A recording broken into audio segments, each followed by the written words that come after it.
Okay, great. Hi, Hello, it's a pleasure to meet you, Mr. April. uh, I'm David. David, then. Yeah, nice to meet you. Where are Uh, you in Ontario? yes, Niagara Falls, Ontario, sir. Oh, nice, nice. Yikes. That's on. Is that on the other side of the Niagara Falls, the American side, or I'm on the Canadian side. right? So you're on the Canadian. So gotcha, gotcha. So yes, tell me what you would like to know, and I'm happy to answer your questions and anything I can do to help you. Because I understand you're an ambassador for the International Niagara Marathon. Is that right? I am. I'm tasked with promoting the race and running in general. Oh, great. So, yes, so I've been reaching out to various race directors and runners who have had an impact in the running community. And I understand the Fishtown Beer Runners is just such an organization. Yeah, we are. We didn't intend to be. It just, but it turns out to be that way. Well, I'm sure that I'm sure you have quite a story to tell. I caught some of your documentary, and I could say I was honestly moved by what I saw. Oh, thank you. How far did you get? Close to the end, I believe, but something came up. I had an appointment. Did you see how it ended? I'm afraid not. It's funny because I didn't know how it ended until the premiere, and I turned to the filmmaker and I said, I don't know, I don't know what to expect. There's only two options, you either kill me off or I get the girl, and obviously I'm here, so I got the girl. That is the classic way, isn't it? It turns out that I'll just go ahead and spoil the ending for you. I turned out that I end up meeting my now wife through running. Starts off as a divorce and ends up with a whole new life. So all through the power of running. Well, running is what got me to where I am. I've done the Niagara Falls International Half Marathon back in 2008, and Mhm. I have done the 5K for the of the same series 5 times. Wow, congratulations. Thank you. So, in keeping with the interview, I thought I'd start with a few questions. Sure, go ahead. Well, first of all, some of our viewers were wondering what makes your club stand apart from others, in your opinion? I think there's a couple of things that make us stand out. I think first and foremost is that we give back to our community. That's a very important aspect of our club. Is that we like to raise money or volunteer for various charitable organizations. That's something that really we started from day one. So I think that's an important aspect. Another important aspect is that we're all inclusive. No matter your running ability, no matter your background, cultural background, whatever. It's a big tent. We welcome everyone, and what I find is that approach really encourages people to come back and encourages people to continue to train and to run. So I think those are two key elements. I think another important aspect is that we're a social club and not a training club. Although everyone who's in the club ends up training for something. So it's kind of like it's kind of a warm support network, if you will, rather than a competitive type of atmosphere. Um, and it all stems from the fact that when I started the running club, I was a brand new runner. I'd never really run much at all, and I was felt too intimidated to join a training running club. So I just started my own. Well, that's a very excellent way to start. Yeah. I think one other aspect that sets us apart from other running clubs is that we have chapters all over the country, and then we have an international component where we have many chapters and followers in Spain, as well as some other countries as well. I think all of that put together kind of puts us in. We've been acknowledged as kind of sparking the international beer running movement, if you will. So, All right. Well, I have a question from one of my fellow ambassadors. He was wondering what made your club, in your opinion, stand out in the beginning? How did it first start appealing to your fellow runners? yeah, well, I think initially, we're talking 2007. There weren't a lot of beer running clubs. In fact, there was only one I can think of, and that was the Hash House Harriers, which is a very old, traditional, international organization, and they are a drinking club with a running problem. So we're pretty much the opposite of that. So there weren't any really social running clubs that you could join. There weren't any runs, marathons or 5Ks that served beer. That this was all that all comes later. But and so in '07 we were a curiosity. Bar owners thought we were crazy. They didn't know if we were real or not. Other runners thought we were a lark. They didn't know if we were real runners or not. So we had a lot to prove. And I think it's that curiosity that garnered the media attention. Early on, we got lots of media attention. We were in the New York Times. We were, just got a lot of following because people wanted to know, hey, is this for real? Because it's two seemingly opposing activities that you're putting together, right? And so people want to know, well, how does that work? And does it work?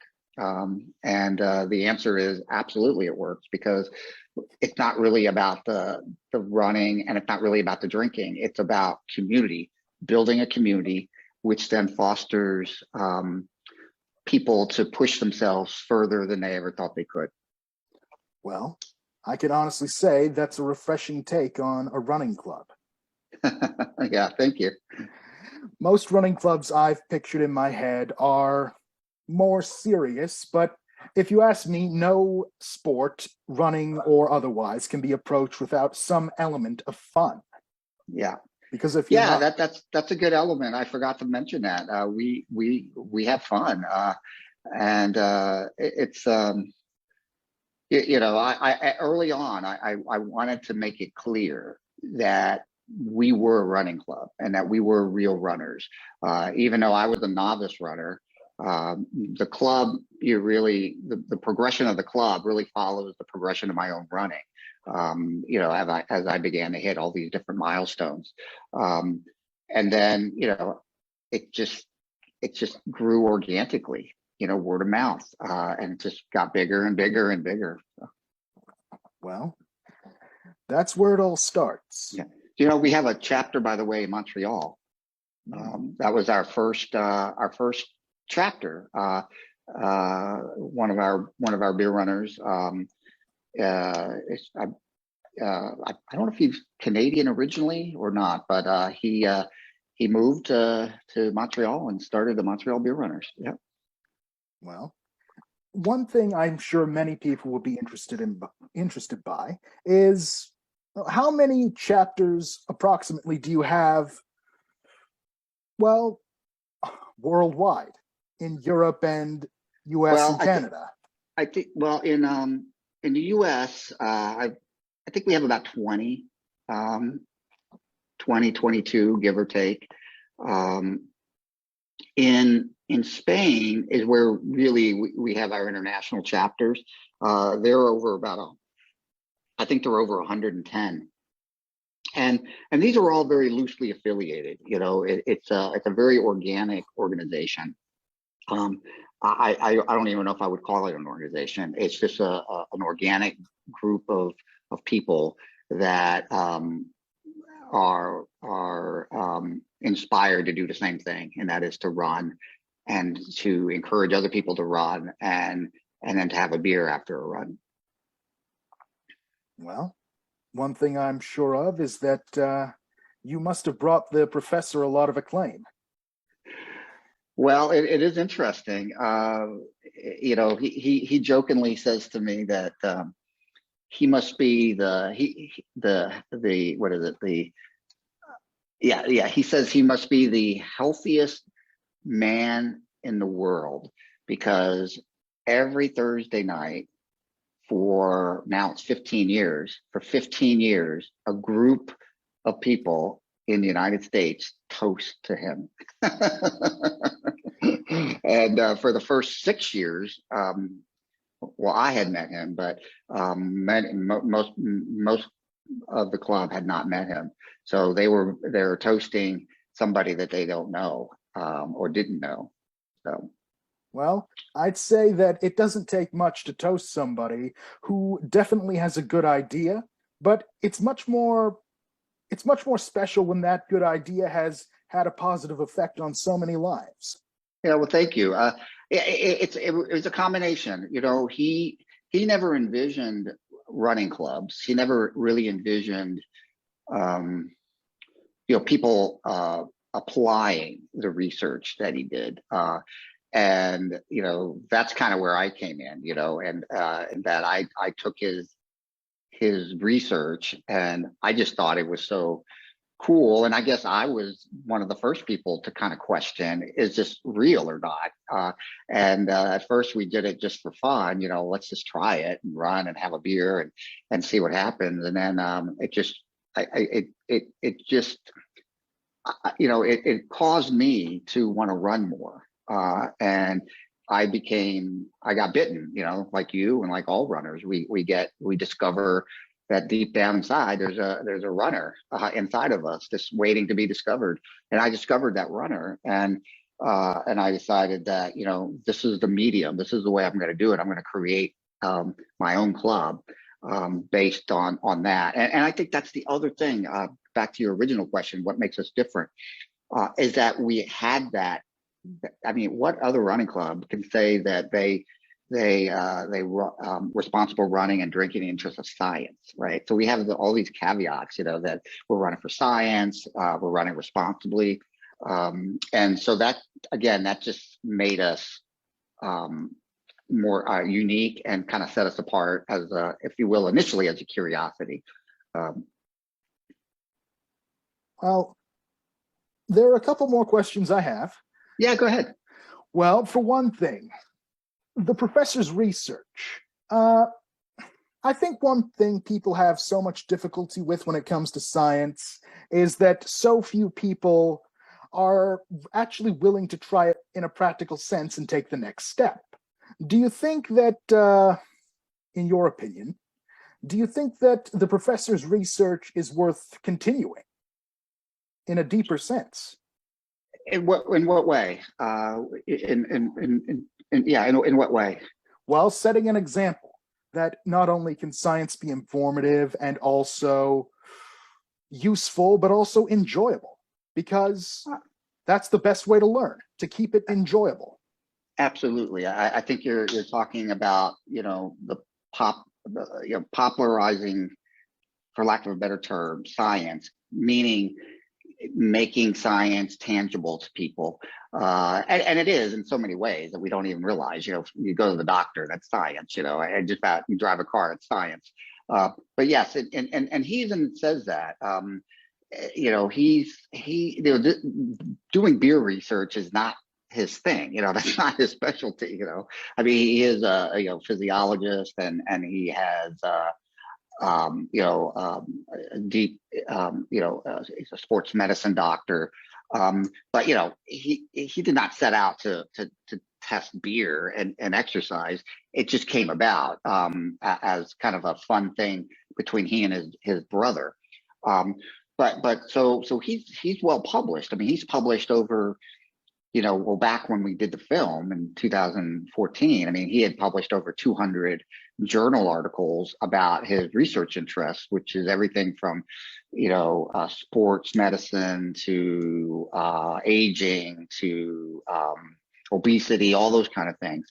And he says, this study that he did, even though it wasn't even published yet, this study, he said, had the most impact. He said a lot of his studies, they're academic, they end up in somebody's, filing cabinet. But he said this one study, which, wasn't really that earth shaking. He says, it didn't change anybody's life. It was just a fun experiment that he did. But he said it had the most ripple effect. And that is that when you really strip it all away, the actual outcome is that it was making people healthier because people were beginning to exercise and people were running. And so yeah, I think to answer your question, yes, I think it did make the science more approachable. In fact, he was really like surprised and curious as to, why I took his research and applied it, but also the fact that I did apply it. And so he invited me back in 2011, way before, the Spanish beer runners started. He invited me to Spain to the medical school where he did the research, and there was a conference there, and I spoke with him at a conference about how we applied real academic research in a social situation. Well, it sounds like the professor proves something that most people don't realize. It's that science, even in an insignificant thought, or what people assume is an insignificant thought, can have a great impact on people's lives. It just doesn't always happen overnight or in the way we expect it to. Absolutely. Yeah. I've seen people talk about scientists as if they are going to change the world, but at the same time, you see scientists who just research about research without coming to any definitive conclusion. But at the same time, I think it's more that these scientists, some of them, don't make it as easy to understand. It's true enough, yeah. I would say that the professor who is the inspiration for your club, he has found a way to make science enjoyable. And that's something that I think could definitely be applied in many ways. Absolutely. I mean, and part of that is the fact that, the bottom line, as a scientist, as a doctor, right, he wants to help people and improve their lives. And no matter the medium in doing that. So he has that philosophy deep down, and he's also very personable. He's someone you can talk to, and you can sit down, have a beer with him, and have a great conversation. So very, very approachable, very likable. Well, I have a couple running related questions. Sure. All right. First of them being, when you choose a route for the night, do you always go to the same bar, or do you preset the distance and choose a bar nearby? I'm sure many people would want to know that. Yes. So we change it up every week. So that's another aspect that makes our club different. And I think interesting. So we are, Fishtown is a neighborhood in Philadelphia. Philadelphia is a very large metropolitan city with lots of different neighborhoods and lots of different areas. And there's so many new bars and restaurants that have been opening up almost constantly, and we like to try them out. So we like to go all over the city, and I think it's a real plus because we get a lot of people that are new to the area, and it's a nice way for them to see the city, learn about different parts of the city, and also meet new people in a very short amount of time. Well, when you change up the bars, one could argue that, I suppose one could argue that it's a way to push people to try something new. But at the same time, you're in a group, so you're surrounded by friends. Well, absolutely. I also wanted to change it up because I didn't want to be sponsored by any one brewery or any one bar. I wanted to be completely independent. So, when we first started, it was just a handful of us starting off on my doorstep, and I would just pick the bar that night. I would say, "Hey, where you guys want to go?" We would just run. Now, I have to plan it a month in advance. And I tried to spread it out. I tried to get a diversity of bars and locations and that kind of thing. Yeah. Well, one thing I'm sure many others would like to know is, what's the highest level of runner who's joined your particular chapter? We have many multi ultra marathoners. We've had I don't know. We have runners that have run well over 100 miles. Done various races in the States as well as overseas. So yeah, I truly meant what I said about being a broad tent. We have people that run their first mile with us, and we have people that have just come back from ultra marathons where they're running over 100 miles in the event, and we have everything in between. And that was one of my premises, and one of my desires was that when I first started the club,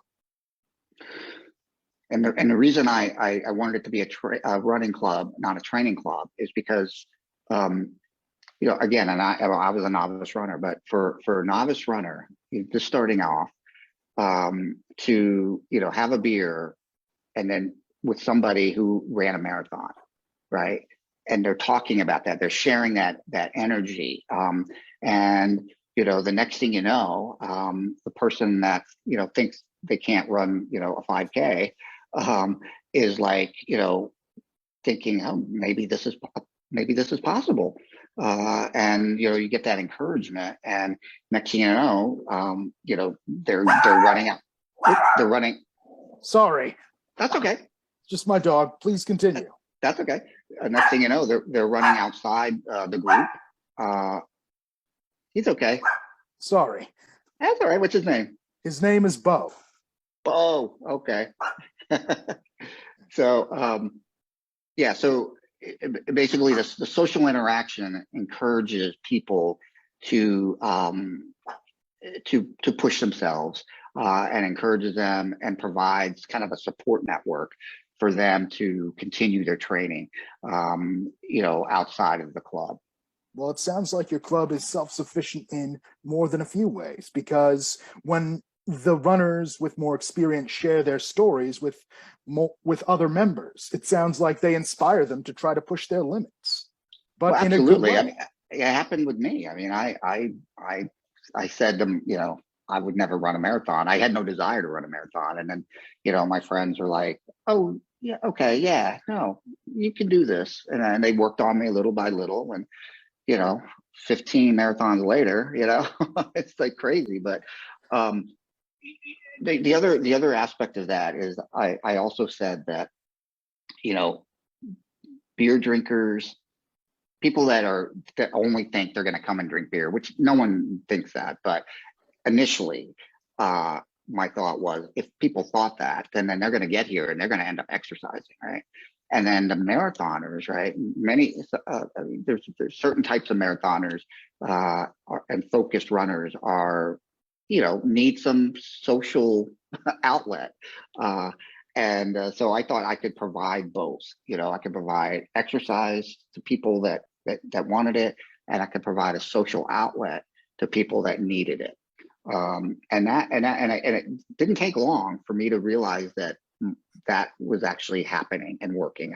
I had a marathoner, just ran Boston Marathon, and right after Boston, he joined the club, and he said, "This is amazing." He said, I'm an introvert, and this is my social outlet. I need to be forced into a social situation, and this beer running club does it. Well, I understand that. I have some social issues myself, but I came to find very later on, mind, that the solution to breaking out of that feeling isn't to hide yourself away, but go out into the world and actually have fun, find a reason to Yeah, smile. yeah, absolutely. And I really hope that that's the experience that people get when they join us. I am very encouraged and heartened when I see people come that, a lot of people show up by themselves, and that takes a lot of courage. And I respect that a great deal. And then, by the end of the night, they're no longer standing by themselves. They're talking, interacting. We also, I feel very good about the fact that, that somebody will come by themselves, and just continue to return. And that means that we have created a welcoming environment, and that's really very important to me. Well, I have just two more questions for you, and one I'd like to ask when the interview's done. But what's the most prestigious marathon you've yet been in? The biggest by far. Oh, I guess New York. Ah, Yeah. I ran I ran New York, and that was in 2016, and then 2 weeks later I ran Philly. So I hear the I could, New York Marathon is a storied tradition. it's an amazing experience. I didn't do particularly well. I wasn't, I had a little bit of an injury during it, but the experience was just incredible. Yeah. So yeah, I'd say that's probably the biggest one I've been in. It's just something about starting and crossing the Verrazano Narrows Bridge, and then you end up going through the five boroughs. It really is a stunning run. All right. Um, What was your favorite marathon or your favorite race in general? Do you have one? yeah, so a couple of years ago, um, yeah, we there is a what they call a fat ass run. The fat ass is, do you know what that is? That's No. basically it's a run put on by runners. It's for runners. It's by runners and for runners.